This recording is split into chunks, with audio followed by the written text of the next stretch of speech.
Ongi etorriak izan zaitezte euskal kulturaren txokorik liluragarri, zoragarri, txundigarrienera. Ira nauzueni eta zuen gidari eta lagun izango naiz abentura txit gozagarri honetan.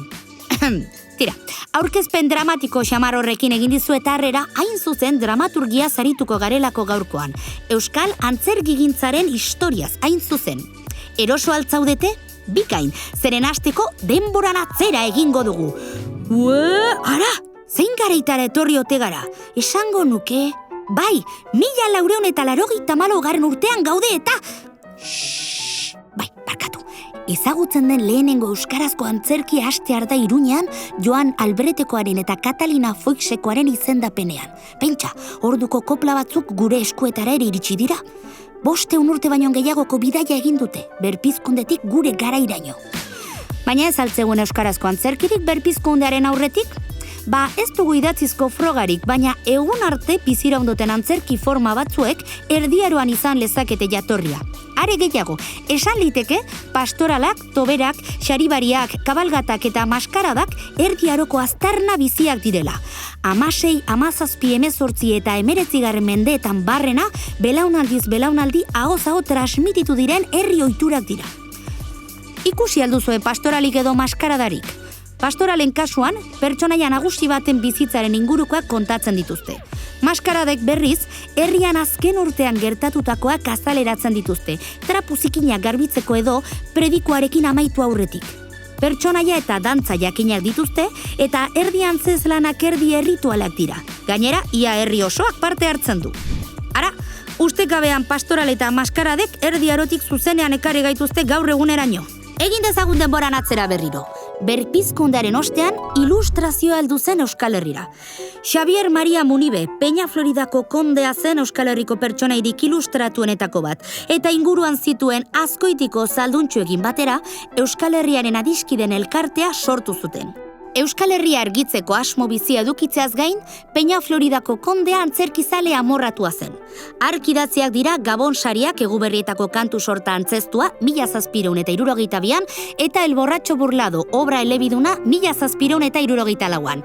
Azkoitiko zaldunek trosta bizian sustatu zuten euskal antzerkia eta kultura beraz, eta geu ere trostan iritsiko gara 19. mendearen bigarren erdiraino. Lehenengo erdian nahiko alan izan zuten karlistaldiekin, baina 19. mendearen erdialdetik 1930 garaian pizkundea izan genuen gurean. Lore jokoak izan ziren pizkunde horren adierazle nagusia. Anton Abadia zientzialariaren babespean, poesia sariketak eta bestelako emanaldiak uztartzen zituzten lore jokoetan.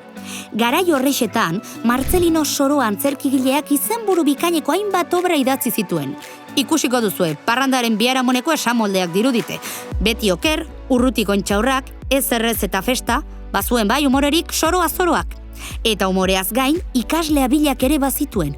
Toribio Altzaga izan zuen apopilo eta Soroa hilostean, Altzagakaren bidetik segitu zuen oparo. Esaterako, 1888an estrenatu zuen aurreneko lana umoretsua hura ere, aterako gera. Pizkundearen babesean, Abelino Barriolak Euskal Hizkera eta Hiztunde ikastola sortu zuen Donostian, gizartean nabarmena zen antzerki zaletasunari erantzun nahian. Hain zuzen, Toribio Altzaga izendatu zuten eskola horretako lehenengo zuzendari 1915an. Antzerki taldearekin probintzia osoan zehar egin zituzten emanaldiak. 20. mendea indartsu hasi zuen euskal antzerkigintzak beraz. Han-hemenka lore jokoek eta euskal jaiek sona zuten, emakume abertzale batzak ere teatroan parte hartu zuen, antzerkiak hainbat herritara heltzen ziren, iparraldean bizirik zirauen pastoralen ohiturak, antzerti deituriko aldizkari bat ere sortu zuen Antonio Maria Labayenek 1932an. Eta orduan, ez asmatu zer gertatu zen hegoaldean, denok batera, 1, 2 eta 3, gerra zibila! Hegoaldeko kulturgintzak geldialdia izan zuen gerra garaian, bai eta gerra ostean ere. Beste kultur moldetan gertatu zen bezala, artista asko kerbestera joan behar izan zuten eta euskarazko kulturgintza jazarri egin zuen erregimen frankistak. Epealdi horretan, euskarazko antzerki jardun nabarmenenak iparraldean aurki ditzakegu. Urte haietan, tobera mustrak, pastoralak, zintzarrotxak eta astolaster zaharrak berritu zituzten. Herri antzerkia bixi-bixi zegoen berriro, Piarres Lartzabal eta haren ikasle Daniel Landarten ausponeka ezinari esker. Izan ere, haien eskutik lanan dana heldu zaigu Ipar Euskal Herritik. Hegoaldean bien bitartean, Maria Dolores Agirre antzerkigileak hartu zuen Toribio Altzagaren lekukoa Euskal Hizkera eta Hiztunde eskolan. Frankismoaren ondarretan, 1973an Gabriel Arestiren antzeslanak plazaratu zituzten Ramon Saizar Bitoriak Lau Teatro Arestiar izendatutako ale batean. Batzuek diotenez, Aresti izan zen Euskal Antzerkigintza berriaren akuilua. Boterearen izaera arbitrarioaren eta Euskal Herriko moral tradizionalaren aurka jo zuen, batzuek diotenez herri antzerki iraultzailea egiteko asmoz. 1975ean Franco hil ondoren, Euskal kulturgintzak atzera hartu zuen arnas hegoaldean. Gerra zibilak eta diktaturak erraustuta utzi zuten hegoaldeko euskarazko antzerkiaren sarea, baina diktadorea hil ondorengo urteetan pixkanak hasi ziren konpainia eta taldeak hemenka agertzen. 1980ko hamarkadatik aurrera, euskarazko antzerkia indarra hartzen joan da. Maskarada izan zen lehenengo euskal talde profesionala, eta hamarkada horretan bertan sortutako antzerki eskolak belaunaldi oso batean izan zuen eragina, naiz eta ez zuen luze iraun. Maskaradaren atzetik etorri ziren gaur egun oraindik ere martxan diren hainbat talde. Jantxaka teatroa, Ika teatroa eta Tartean teatroa besteak beste. Azken urteetan beste hainbat eta hainbat batu zaizkie, Metro Kuadroka, Xake produkzioak, sarritan elkarrekin aritu izan diren Axut Deja Vu eta Arte Drama taldeak, Kamikaz kolektiboa, Le Petit Théâtre de Pam, Formol laborategia eta bar. Oraindik ez dut erabaki talde horien izenak nahikoa dramatikoak ote diren. Zuek zer deritzozue?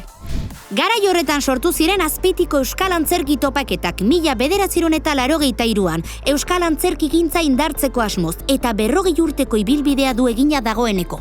1980ko hamarkadan obrak elebitan sortzeko joera izan zen nagusi, baina 2000ko hamarkadako olatu berriak euskara hutsean sortzeko autua egin zuen, eta horrekin batera saretzeari ekin zioten Adel edo Estena bezalako topaguneetan. Garai hartan, funtsezkoa izan zen Matxin Irigoyen eta Antxon Lukuren eragina. Haien jardunak erakarrita, hegoaldeko eta iparraldeko antzerkilariak gehiago gerturatu ziren. Alde horretatik, 2010ean, Axut, Arte Drama, Deja Vu taldeen artean errautsak obra sortzea inflexio puntua izan zen.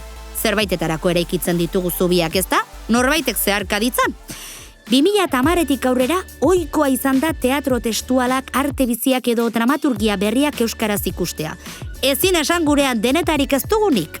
2010ean EAZE, Euskal Herriko Antzerkizale elkartea sortu zen, eta azken urteetan Ganbila bilduma landu dute Susa argitaletxearekin elkarlanean teatroaren paisaia askotarik hori jasotzeko asmoz. Gainera egun dantzerti eskola ofizialak existitzen da Bilbon. Inoiz baino eskurago dugu drama edo teatroa nahi duenarentzat. Eta zuek, antzerkizaleak zarete ala dramatiko hutsak. Aio!